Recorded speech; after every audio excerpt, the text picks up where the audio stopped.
What's up, family? Welcome back to another video. So, in today's video, we're going to dig deep into something that's been circling the WNBA conversation lately.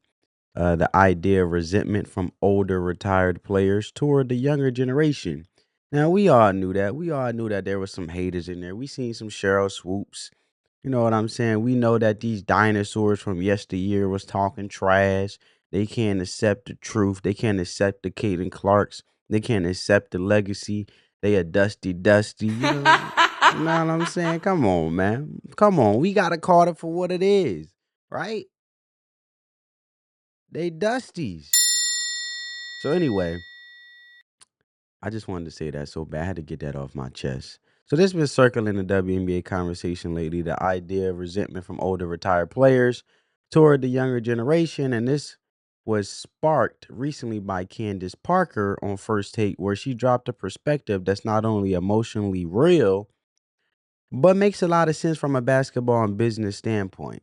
And let's break this down in a way that's viable for you, whether you're a basketball junkie, someone who cares about business growth, or both, right?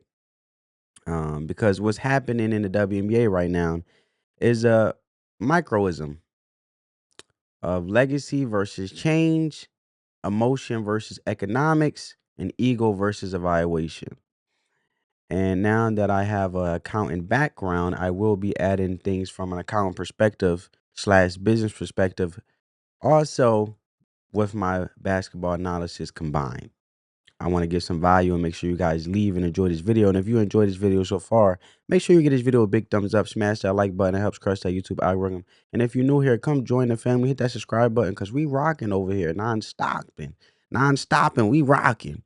So anyway, Candace Parker said her goal wasn't to dominate forever. It was to leave the game better than she found it. She gave credit to legends like Cheryl Miller, who didn't have a league to play in, but instead of throwing shade, they show love to the next generation. That's how real leaders operate, right? They plant seeds for trees they may never sit under. But the reality is, not every retired player thinks that way, like a Cheryl Swoops. If you know what I mean. Sorry, I had to get a cough out. Hairball. You know what I'm saying? So some are struggling to watch new stars get attention, endorsement deals, media hype, and things they fought for but never fully received. That feeling is understandable, but the question is, are you going to let that feeling turn into resentment, or are you going to use your platform to help push the league forward? So, with no further ado, family, let's check out the clip and I'll add more of my opinion slash commentary. And then I want to get you guys' perspective down in the comments. Check it out. When we look at the WNBA, whether we've speculated about resentment or whatever it is, ultimately it comes down to the fact that there were an abundance of women in the WNBA doing tremendous work on behalf of the WNBA and the game of basketball. And you just sense that folks were feeling an absence of appreciation for what they had done and what their collective contribution was to bring the WNBA to where it is now and where it evidently is going. Can you speak to that collective frustration that some may have been feeling and whether or not you think it's something that's being overcome as you all thrive and move forward and continue to promote and uplift this league? You know, it's so crazy to me because I'm asked so many times if I'm, resentful in any type of way for where the WNBA is right now. My job was to leave the game better than I came into it. Do you think Cheryl Miller is resentful for me that I had a league to play in?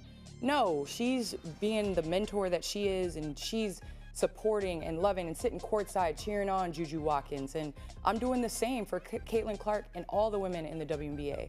You know, I think that rivalry is super important. I think conversation is super important. You know, I tuned in when Kevin Durant went back and played Russell Westbrook and they bumped shoulders and everybody was tuned in, but I want to keep it within the lines of the game. And I think that's what's the most important. Now everybody has a Twitter finger, everybody can have reach to, the WNBA and make comments, but really the key is let's keep it about basketball. That's my thing. And when we do that, then we're able to really grow the game and what it represents. There are some talented players that have been in this league. But now, because of visibility, listen, I still know the Dominique Wilkins. I still know, all of those players, the Dr. J's and all that stuff. I don't think they're not salty that MJ came along and grew the game. I mean, that's what it is. And so I think that the WNBA as a whole is in an amazing place. Now it's about business to me. It's about taking care of business and making sure. I would like to see, and I'll say this in the CBA, I would like to see more roster spots because we can't have 11 or 12 women on a team. You got to, lean into the player growth and player development. You got to give her a round of applause, man. She articulated herself very well. She gave an honest, full opinion, and Rivalries. She wasn't shady like Cheryl Swoops, who wouldn't even mention Caitlin Clark's name, right? Just being petty, just being immature, especially as a older individual or a elder, right? Because I was always raised to respect your elders.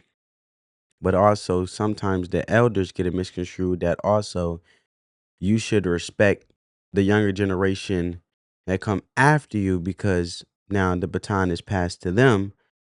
And in reality is, you may still have older men or women out there who may not want to accept the simple fact that they're older or that they're OG or whatever, you know what I'm saying, in the game.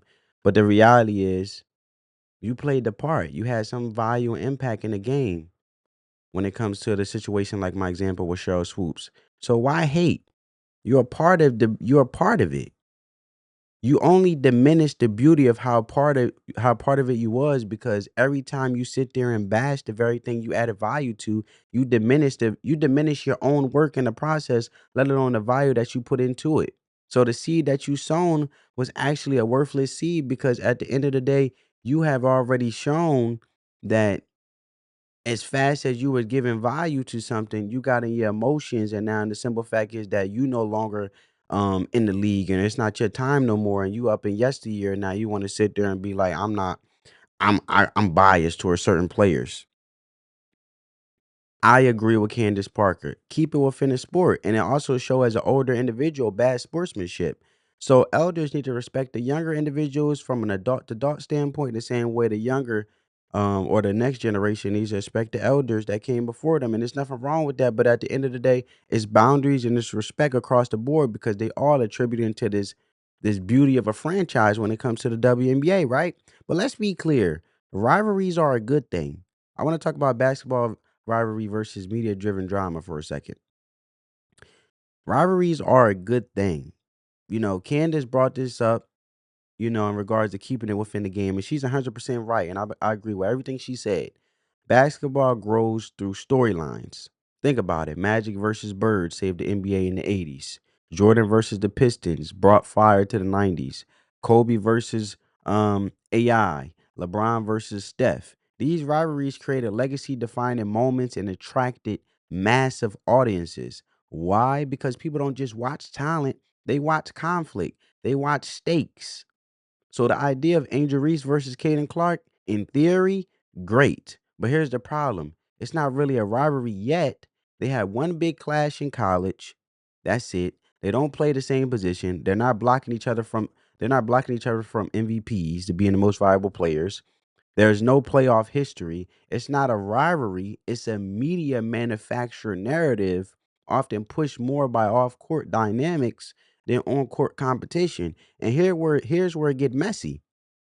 Instead of pushing skill versus skill, talent versus talent, the story gets reduced to black player versus white player. And that's not helpful for the league. That's not helpful in uniting this league. That's not helpful in uniting individuals and people as a whole. Because the more divisive rhetoric and the more divisive you are, it just destroys humanity. So how can you be a value? How can you be viable to the WNBA franchise? How you could be valuable to communities out there? You're on a big platform, which is the WNBA platform, and you're operating with this type of aura that's spreading out to the world, which is like a virus. So that doesn't just grow the WNBA, but young females that are inspired, people that are watching this league, it can seep into the communities based on the influence you're given based off of ignorance.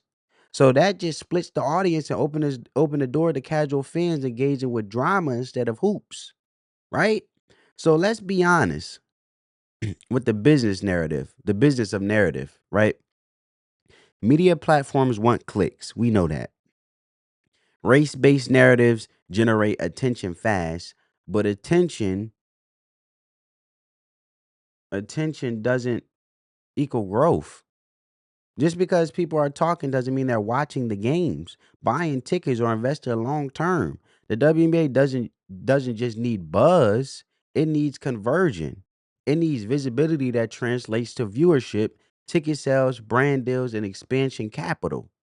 When we hyper focus on race in these conversations, we miss the bigger opportunity. Building stars based on their play, not their pigmentation. Want to grow the game? Push Caitlin Clark for her range and pace. Push Angel Reese for her motor and rebounding. Market matchups that make basketball sense. Caitlin versus Sabrina. Aja Wilson versus Brianna Stewart. Chelsea Gray versus Kelsey Plum. That's how you draw basketball fans, not just Twitter arguments. Now let's shift to something Candace brought up that not enough people talk about. Roster sides, right? Now we did hear Stephanie White. I did a video on that in regards to them recruiting another player. They just recruited Ari McDonald as a point guard, as a guard. You know, Caitlin Clark is out, Sophie Cunningham is out, you know, Sydney Colson is out. They all got injuries, and it's only 11 seeded roster for the players. And if you got 3 players out, you hit. So we're starting to hear this more. Candace Parker is talking about it, but originally where I heard it from was Stephanie White. Go check out that video when I had also gave you guys an update in regards of them hoping to sign another player, and Stephanie White just being the head coach of the Indiana Fever, just being very transparent that they need to, you know, work through this um rut and get out the rut of them having a, you know, challenging and going through this adversity with their 3 players out that I mentioned. But right now, the WNBA teams carry 11 to 12 players. That's it. Not because there's no talent, but because the salary cap is too small. Some teams can afford to carry a full 12-woman roster. That's absurd. Think about this. The NBA allows 15-man rosters plus two-way contracts plus a G League pipeline. That means over 500 players are active in the system at any given time. In the WNBA, only 144 spots total. That means first round picks are getting cut before playing a minute.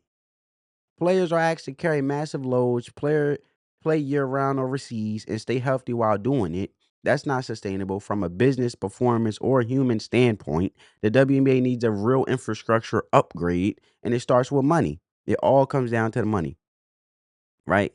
And this is where I'm going to give y'all a little bit of game and give y'all insight. And I hope I'm giving value so far. And if you got value from this video, give this video a big thumbs up. But finance, right? Where the growth has to go. Expansion gets people excited. New teams in Golden State, the Golden State Rockies, Toronto, wherever. But expansion without roster depth and financial sustainability